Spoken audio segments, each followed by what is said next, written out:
Hi, everyone. I'm Jason Binder, and I have the pleasure of spending some time with you all tonight. Thank you to Joy and to Jerry and to Kelly to allowing me to spend time with you all. So I see it as a privilege to do that. I don't take it lightly.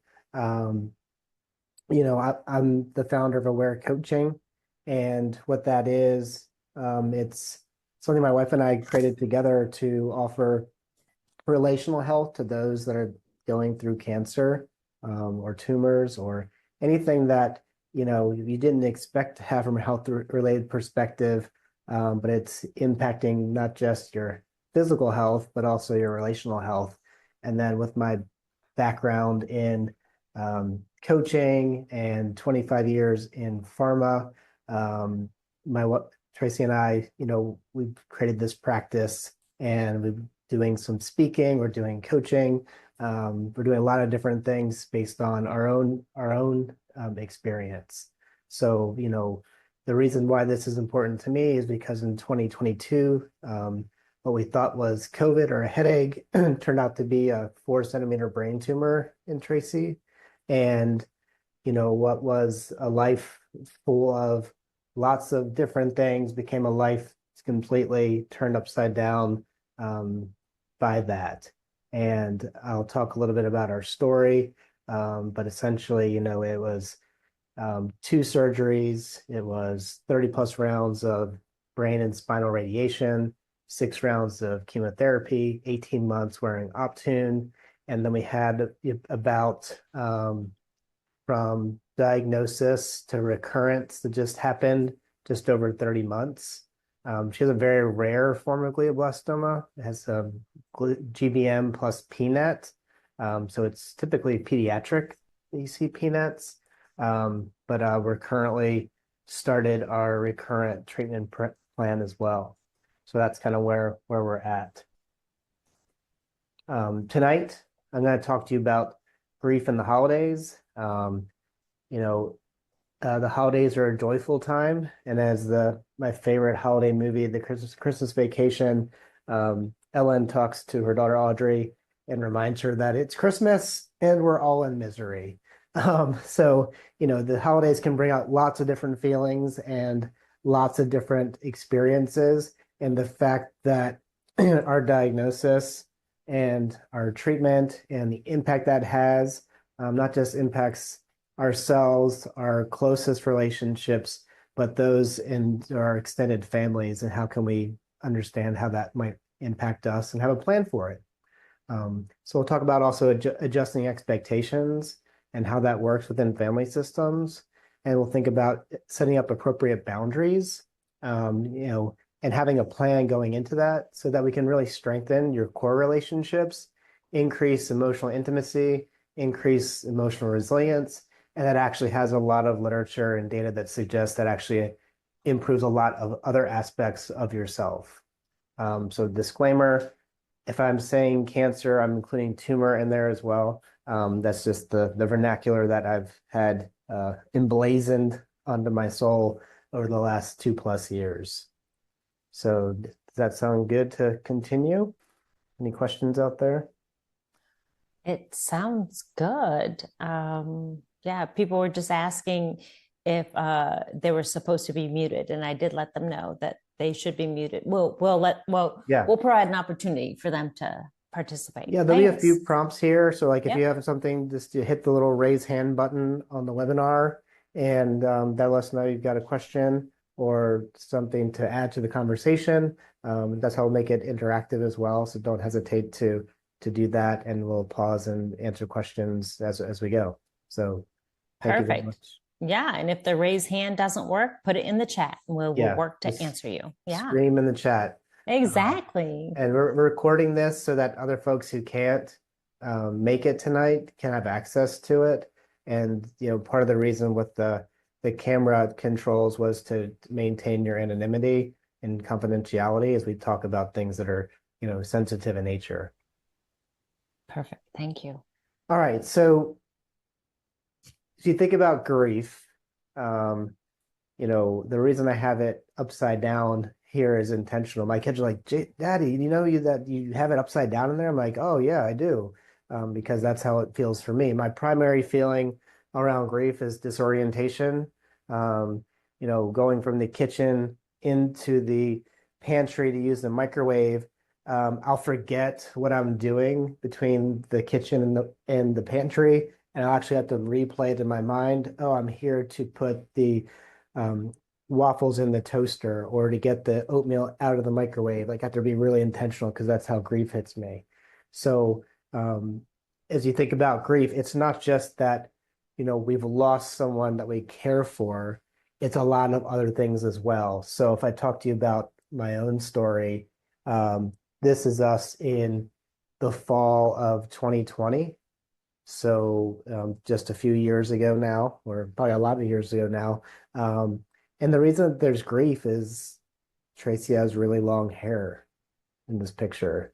Um, we just adopted our fifth child. We have four biologic and one adopted, and he had just arrived just a few weeks before this picture was taken. We got him when he was 36 hours old, and we have lots of energy for all that would bring at that time. All those kids that are being silly, that's probably the best picture we got. We can't ever get the organized family, Instagram photo. It's about as good as it gets for us. Multiple kids looking at the camera, kind of, only a couple faces. But those kids don't know anything about brain cancer.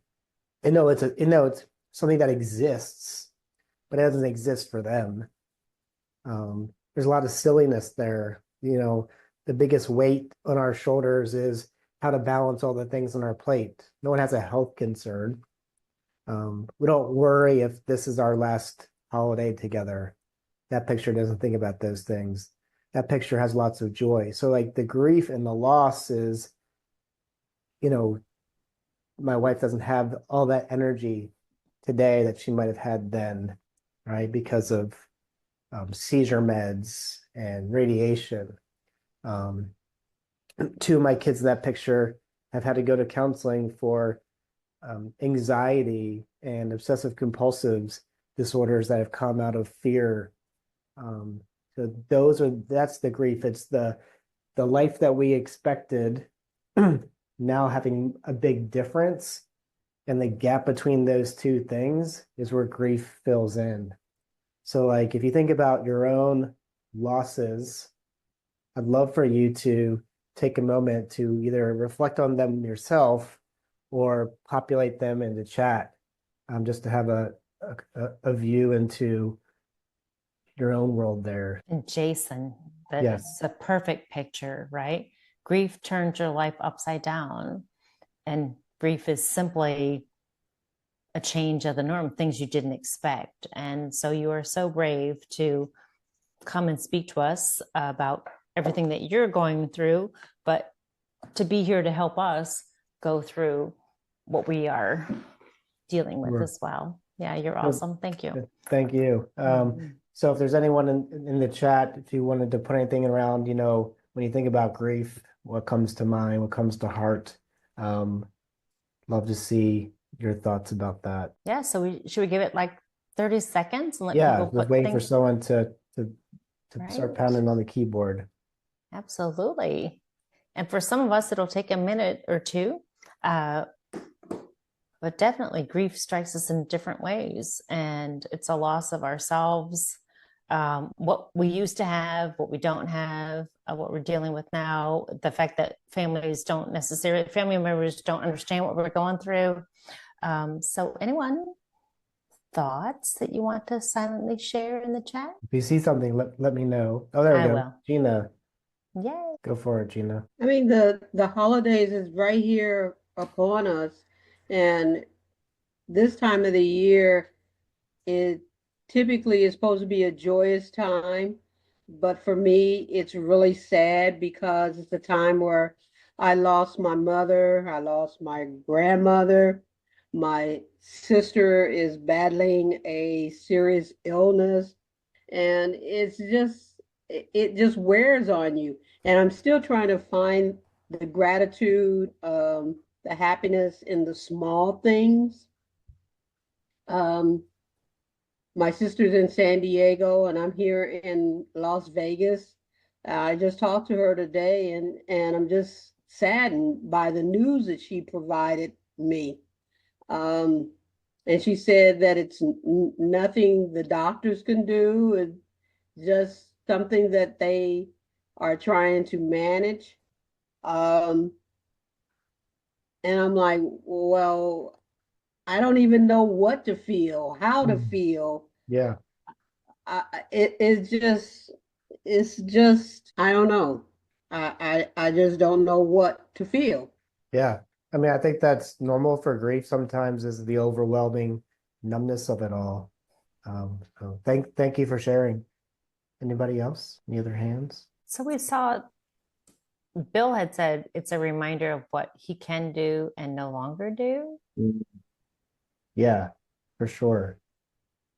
That's why I think about the difference between the pictures, right? The present reality and the previous dreams of what this reality should look like and the difference between the two. Um, yeah. Yeah, All right. Thank you, Gina, for kicking us off. Thank you, Bill, for the contribution there. absolutely. Um, And so, Jason, is there anything that Gina can do to try to balance all those emotions, right? yeah, yeah. So let me just put that in the pin in that for just a minute, and we can Okay, come back to some of the things that we think about engaging the holidays. So like it's a great um example, Gina, to kind of think about it what it is. is we need in those pieces. It Absolutely. might take some time. All right. So I think we've got to handle that grief isn't just the loss of the loved one, but it's all those other pieces of feelings that feel out of control and or different than what we would have wanted or expected. Absolutely. Um, so this is a picture of our families, right? And the reason I use cogs is because everyone has a role to play in their family. So, some people are the fixer, some people are the jokester, some people, make the meal, some people just eat the meal, some people do all the cleanup. Some people are going to have the remote control and someone's going to try to take the remote control. It's like as you grow up in that family, everyone has a role to play. Mom had a role and dad had a role and the kids had a role and Grandpa had a role and Uncle Joe had a role. And when they get together, it would operate. Now, it doesn't mean it operates functionally. Um, I think we'd all say there's more dysfunction, but it operates, right? And when you go back into those settings, you have a role that you sit into. Like, and it's not always the best role. Like, for example, some people that I coach, the husband will go back into the role of the family with his brothers and be a goofball and say something really insensitive to his wife because he's no longer the caring, thoughtful husband. He's the jokester brother, just playing a prank. What's the big deal? So if we make sense about those roles, then when we have something like a cancer or tumor diagnosis, that one blindsides us, two, through treatment, maybe we've accumulated some deficits or some changes to our physical abilities, our cognition, our emotional abilities. Like we have changed, right? We are working within the circle of our inner family. So if you're married, it's your spouse, or if it's a close friend, like you've changed, that person is adapted, and you're making the best of what you have. But then when you bring that into the family systems, and the reason I made this kind of like red and not really fitting nicely is that we may not feel like we fit back in, or the people that are used to the way you operate in that space and don't know how to make it work. So like acknowledging the fact that we have changed and they haven't, that's going to create tension. And just being aware of that going into it is something that maybe we can use to be intentional about how we're going to engage and kind of set us up for the next couple of points we'll talk about in terms of preparing, executing, and debriefing.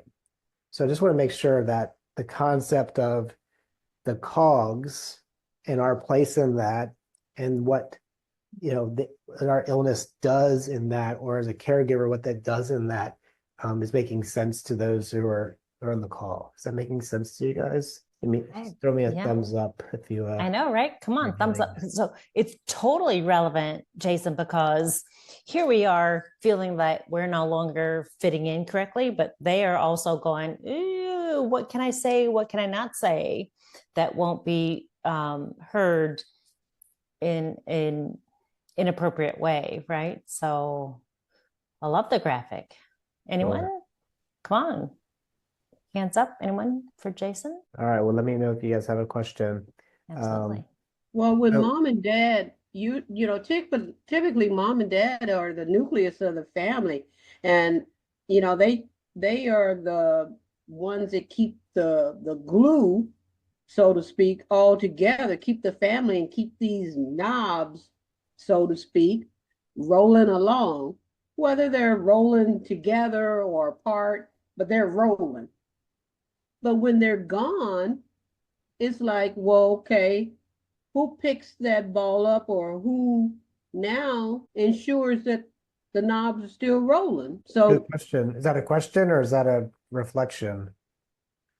I guess maybe that's a reflection of my family because I know that they're rolling, but it's no one is picking the ball up to ensure that the family is still connecting. Yeah. They're rolling, but they're not connecting. Yeah, I get that. And maybe I could give an illustration. Um, is that sometimes grief is the thing we don't talk about. It's like the Harry Potter Voldemort. It's the name that we don't speak of. When my dad passed away years ago now, we always went to my dad's family for Thanksgiving. So like those are the Cogs, my dad's family. And then he's not there. It's probably a year and a half. I didn't go the first year he passed away, but the second year, yes. And I went there and no one spoke of him. And then because he has two brothers, I saw him in his brothers everywhere I went. And it just shut me down and rolled me over. It was like, like when you're in the surf in the ocean and that one wave just knocks you off your feet and rolls you on the bottom. That was like Mhm. 2 hours of that experience. Wow. Um, so I get what you're saying is like, should one of our loved ones not be there, how do we deal with the grief as we go Hmm. into that? Um, I had another gentleman at another time that I've talked about this, and he says he's the one who has colon cancer. He literally steps in the door and gives the download real quick, real loud of where he is with his treatment, and then says, "All right, enjoy the dinner." So like that's one way to like either shoot the elephant, address the elephant. That's one approach. But Hmm. yeah, I can see how having that person not be there, it just makes it all uncomfortable. So thanks, Gina. It's a good reflection. Hmm. Right. And Jason, that the new term I think that's out that we're hearing now is it's the quiet part that people are saying out loud, right? And so sometimes people are saying things out loud, and how do we deal with that? I'm going to let you just keep going. Yeah, Sorry, I threw that out, yeah. but yeah, just keep going. I know. Yeah, Mhm. there's always Uncle Joe who who has something to say. It's well, you look so good, or they point out the thing you're most insecure about. Right. So we'll talk about how to prepare for that. So let me kind of talk about um, where we are with our expectations and our current reality and how we can go about engaging Uncle Joe, who's going to say something that hurts with his gigantic heart but his very small brain. How we're going to deal with the avoiders in the family. Like we're going to have a plan for that. And because I'm kind of a data person, I think of everything kind of in a bell-shaped curve. So we'll have our prep phase, our execution phase, and our debrief phase. And this is thought to be with someone who's really close. So I'm thinking about a spouse or a really close friend, someone who knows your situation inside out and backwards. And I want you to think about having this conversation in preparation for this conversation in the 3 days leading up to the event, whether that's Thanksgiving or Christmas or whatever you celebrate that'll happen between now and the new year or just thereafter. Um, and you need to kind of think about this in terms of like, okay, what is it I'm going to need from myself this holiday season? What are my needs? And kind of going through that in a kind of different ways. So we'll talk about getting into our feelings and how to do that. We'll talk about identifying some of those feelings around shame and connecting to that. We'll also identify, how do we meet those needs that are being unmet because of the situation. So to get to needs, we need to think about, that whole process of going into the meal or the event, what comes up for me? And I always point people to feelings wheels and to kind of get beyond just the inner circle and kind of jot that down in a journal, because you need to do the self work and then you need to bring someone else in to have that conversation and that connection. From others, I think it's, you can't change others, but you can be prepared for others and kind of go in with your eyes open. This is to try to maybe defuse situations and to better understand what's going to come. And then what are at least one boundary you need? So boundaries can be things like, I'm not going to talk about this topic with this person. Even if they bring it up, I'm going to quickly change the topic. I don't know. It could be money, it could be politics, whatever that thing is that's not allowing you to feel emotionally healthy.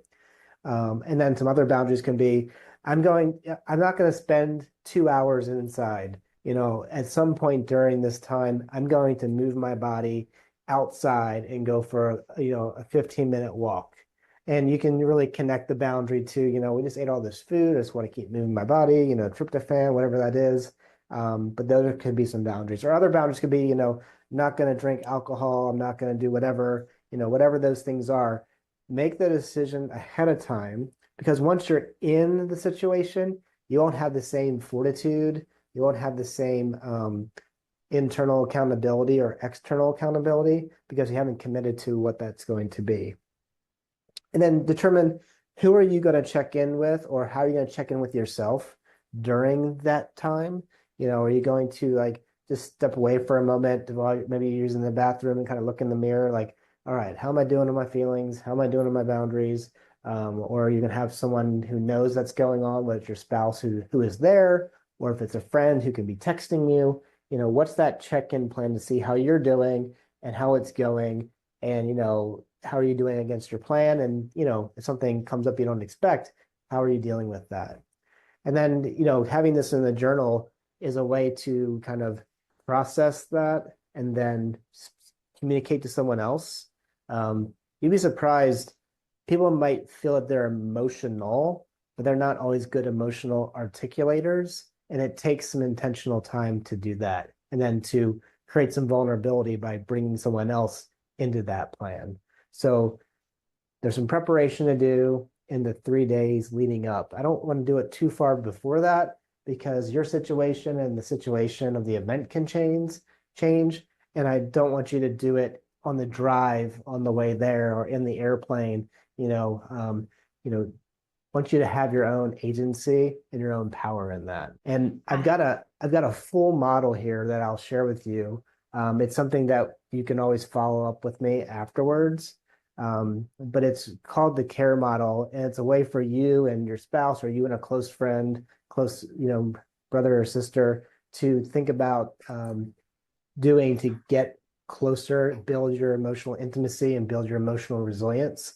And it's called CARE because it's an acronym where the first part is connecting. So this is really around sharing your emotional current state. And if you've done that work ahead of time, it's easy to share.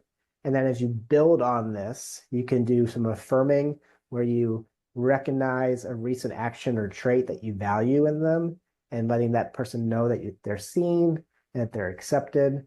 And then some reflection. So as we get from emotions into some needs, you can then share those needs with another person and practice vulnerability and practice authenticity, so that you can then bring another person in and bring that close, safe space together.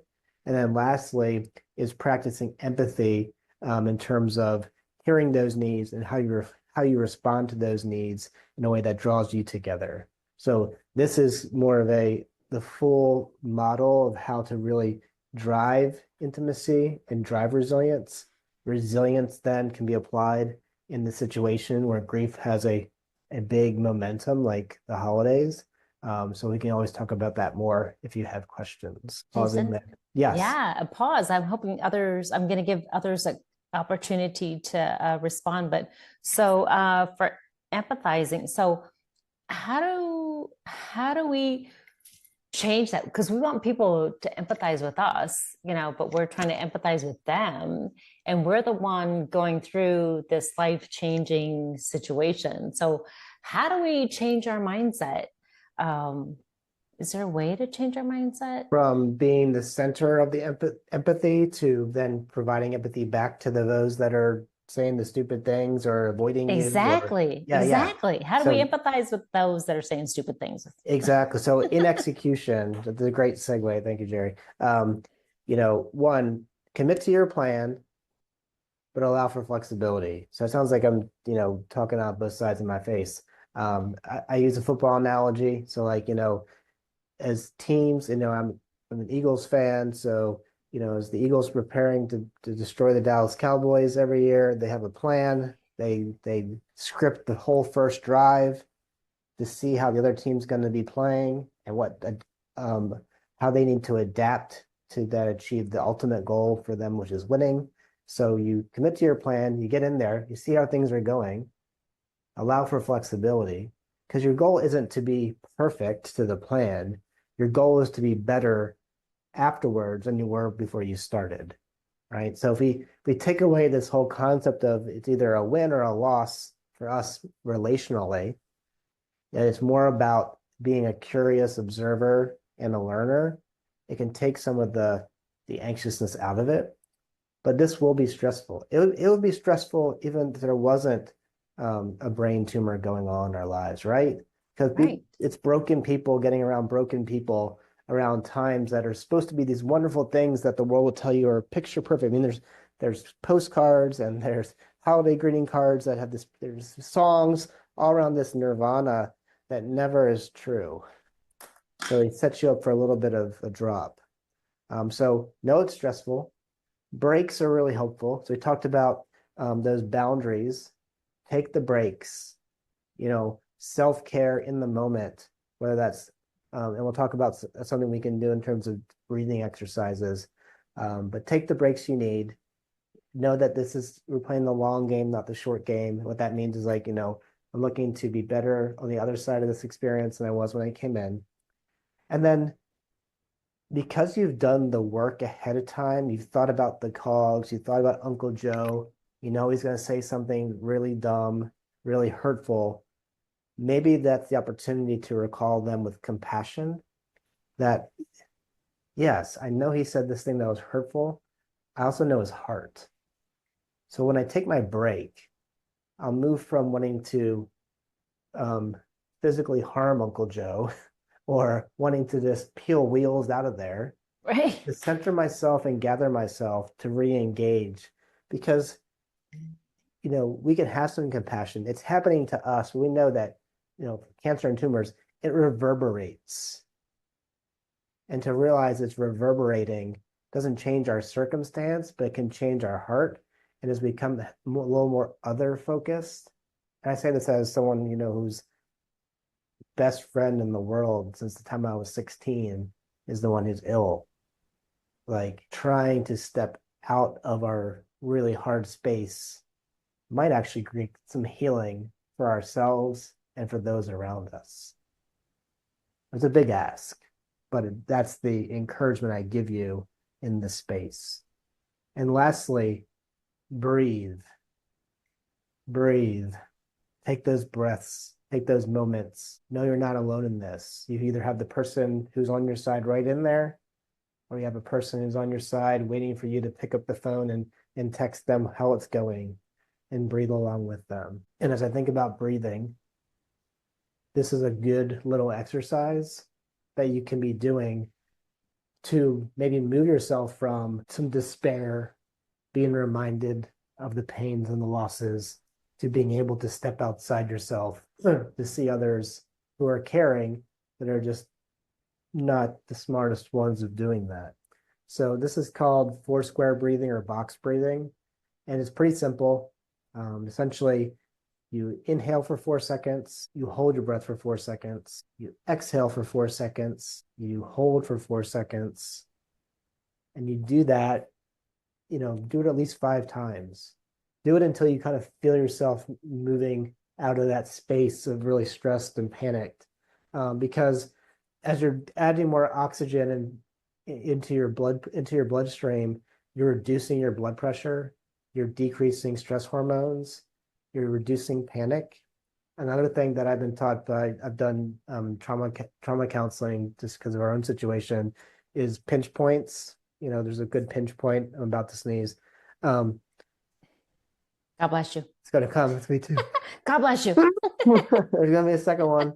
God bless you again. They're free. But in the space between your thumb and your finger, just taking your other hand and squeezing and holding it. Those are a couple of things that you can do. So, realizing that, again, Uncle Joe's an idiot with a heart, realizing that cancer reverberates, realizing this isn't how it was meant to be, breathing, having your boundaries, not looking to have it be perfect, but looking for a way to come out better than you were. That's kind of the space we want to be in. And right. I'm doing those step yeah, one. I was kind of enjoying the pinch there for a little bit. Until before you sneeze, but yeah. Yeah, disrupted by sneezing. Oh my gosh, that was just perfect. Take it in, take a moment, relax. Yeah, the best you can. I mean, I might not be able to relax in the room with the people, but I can definitely relax outside. And you can try to point out 3 birds you see and count the birds, or 5 different types of trees, or 3 different types of cars. And this is something you can do that relates to a subject matter, and counting. It can also be another way to kind of reset your mind. Love it.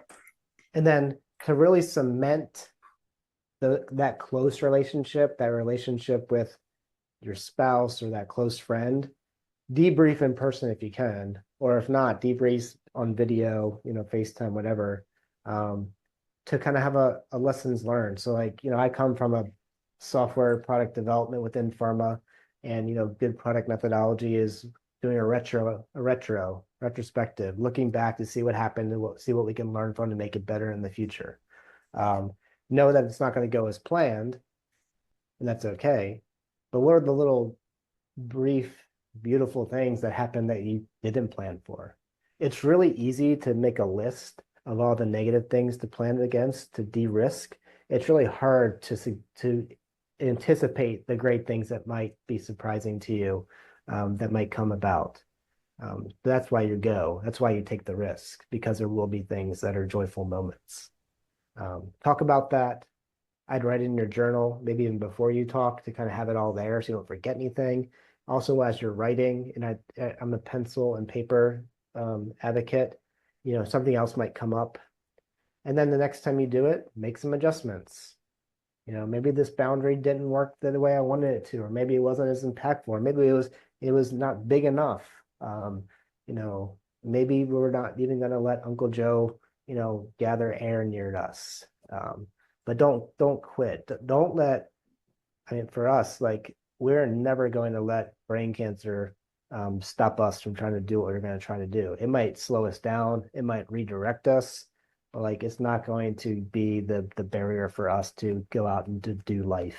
I know not everyone's that way. We're gritty. My wife's a Boston Marathon finisher. She's the daughter of a Top Gun Navy pilot. So it's just kind of the way she's wired, and we all rise up to meet her at that space. So that's the debrief. And if you do all these things, you may not know, but because you did that with another person, you've improved your emotional intimacy and your emotional resilience through the preparation, in the execution, and at the debrief. And there's real documented benefits. So besides the one you would expect in terms of like your your mental health, reducing stress and anxiety and loneliness, you're also emboldening your support network.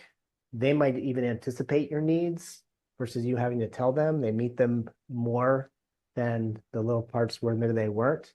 But you're also improving your physical health by reducing pain and fatigue and maybe lowering chronic disease risk. You're creating greater resilience. It's called, for me, it was creating my thick skin suit. Um, Resilience and character and integrity is not a default position. It has to come from growth. So you aren't born with those things. You step into those things, and your life satisfaction will increase. And you know, if you or a loved one has a brain tumor, life can really suck. I know because we just got a recurrence, and just seeing these days you have the chart on your phone and you get the results before the doctor does, and you have to experience that. So like I get that words can be hollow, but I really want to make sure that I get the point around there's actions connected to these words that have a lot of um, evidence supporting it. So it's not just like fluffy, things that I want to be a motivational speaker and then you get out there, you get blasted. No, there's a lot of research behind the different things that I'm sharing with you. So let me show you, because I'm a data digital AI geek, I've actually built a chat GPT that is a relational health coach. So if you were to search, and then we'll have I think I'll get you the link as well, but I've created essentially, I try to create myself but in the AI space. So if you had a question that came up that was specific to these experiences, it's going to have the care model in the background. It's going to have a lot of different types of research, and it's going to be an empathic helper that should either ask leading questions or ask follow-up questions or give you prompts to execute, or even like point you to things that maybe I could help you with. So here I wrote in my own situation. I'm going with my spouse who has brain cancer to my family's Thanksgiving. They always act so strange. Now we had cancer and it has returned. How can we honor our family by attending without letting it become so emotionally draining? Um, and I hit the button. Let's see what happens here. Wow. You just type that in? Yep, type it in. We haven't got to the point where it's asking Alexa or anything like that. So it's not just searching the internet, it's searching curated content that I've created or that is, Whoa. peer-reviewed articles. And it's going to tell you a lot of things that I told you because it's connected to this. They're good things. Right. So about how to set boundaries, how to practice emotional intimacy, purposeful engagements, reframing. That's the growth mindset. So that was more of the, Uncle Joe has a good big heart, or what can I learn from what pain I experienced, and how can it make me stronger? Giving yourself self-care permission to step away. There's journaling prompts that come in here. There's resources that I have on our website, or you can email me directly. So there's lots of different things here that could be of help to you. And then you can always ask additional questions, follow-up questions. Or if there's something specifically that you like there, you can ask it and it'll give you more details. And then Well, last, yeah. What did you type in to get that? It just yeah, did you I'll send you all the link. Or okay. if you join my Facebook group for relational health community, there's a link straight to that chat GPT. So you can access that after you join the Interesting. group here. And similar things, I'm going to put different types of content here, or different types of prompts or exercises from the care framework. And these are ways for you to connect with other people. You have a great the Atlanta Metro Facebook group. I think you're all very connected to. And then obviously, Jerry and the team enjoy do a great job facilitating, patient groups, caregiver groups, aphasia groups. I think you guys have a wonderful service. with a really big heart. And I know I have no holdback sending people to y'all because I know you do a great job.